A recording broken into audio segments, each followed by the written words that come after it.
Beginning with the end in mind is something I learned from Stephen Covey for his book, 7 Habits of Highly Effective People. Now, this is an older book, but its application is still very valid today. If you haven't read it, I highly recommend picking it up. So today, my wife and I are traveling. We're in beautiful Santa Barbara, and I'm sitting overlooking the ocean. And when I was talking to a client of mine, I was talking to him about his goals and his dreams. And we started to go through this exercise, which I'm about to share with you. I call it Begin with the End in Mind.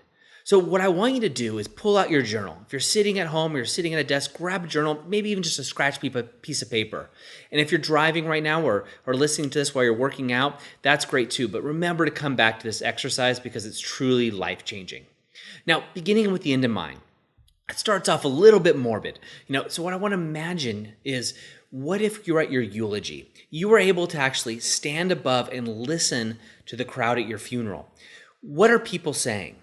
Now, what I want you to do more specifically is pick out 3 people particularly. Now, I want you to pick up someone for a romantic relationship. Now, this could be your current spouse or partner. And if you're not currently in a relationship, then I want you to pick your most recent relationship you were in, somebody previous to you. I also want you to pick a coworker. Maybe if you own your own business, that's just an employee. And the third person I want you to pick is a family member. Now, what I want you to write out is exactly what you think each of those people are going to say about you. What are these people going to say at your eulogy? Now, each person's going to stand up and they're going to speak about you. Now, what are they going to say? Are they going to say, geez, Doug was such a hard worker. He worked, 50 hours to 70 hours a week working on his business. Wow, we were so proud of him. Or are they going to say, wow, Doug was such an amazing friend. He was there every time I needed him. Whenever I needed advice or someone to even help me move or whatever it was, Doug was always there to lend a helping hand and an open heart. Now, which one would you rather be? So what I want you to do is really write down these eulogies. What are these people going to say? And let's compact this. Let's use the power of compacted time. Let's imagine this is happening 3 years from today. 3 years from today, what are these people saying about you? Also, what is the newspaper saying about you? When your obituary is written, what is that obituary saying? What I want you to do is write out actually what people are going to say today. What are they going to say today about you? And I want you to read that. Does that align with your values, who you want to be and who you're being and showing up on a daily basis in your life?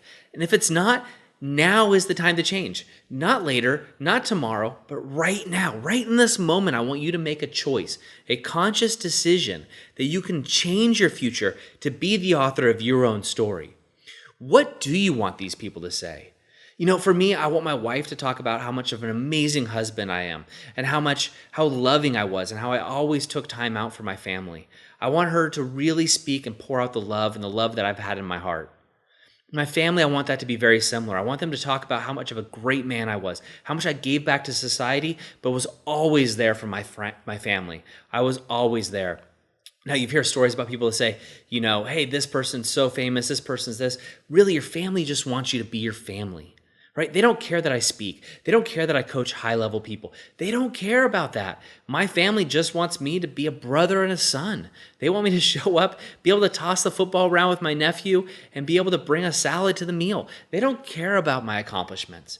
What really matters to them is my heart and how that's opened up. My employees. I have employees all over the world. I'm very fortunate because they're amazing people. And when they stand up to speak at my eulogy, to stand up at my funeral, I hope that they talk about what a great, compassionate boss I was, and the fact that I take time out each and every month to help them up-level their lives. Regardless of whether it's within our business, whatever they're doing, I check in weekly to see how they're doing as well as their families. That's extremely important to me. I am always there for feedback. Now, they always don't reach out to me, and that's fine. I don't try to push that envelope. But what I want to hear from them, from my eulogies, I want them to talk about that I was a kind, respectful, but also someone that pushed them, that made them push their boundaries. Now, there's things that I want to change in my eulogy, and every time I do this exercise, there's little tweaks that I make in my life. There's little conscious shifts that I make and say, maybe I'm not going down that path quite the way that I'd want to. 3 years from now, when people stand up and speak, I hope they cheer and celebrate my life. I hope there's some mourning, of course, but I hope it's a celebration. And how many times do you hear people say that? Hey, at my funeral, I want it to be a party. But are they living their life in a way that aligns with that goal? Now, oftentimes, a lot of the people that I hear that say that, I want it to be a celebration and people partying, these are all business owners who are workaholics. Now, granted, my clients are business owners, so I know this avatar very well because I used to be this guy. I know it better than they think. And the problem is they work their tails off looking for significance and also respect, but yet they're not spending time on the quality relationships they have. So when people stand up at their eulogy, all they're going to say is, yeah, that guy, John, he worked his butt off. We never really saw him. In fact, I really don't even know anything about him. Yeah, maybe they'll get 20 people showing up, but who wants that? People want people to stand up and say, hey, this is what you stood for. This is what you believed. These are your passions and these are your hearts. So I want you to write that down. Write your eulogy 3 years from now. I hope it's much longer than that, but let's imagine this 3 years from now. What are these 3 individuals going to say about you?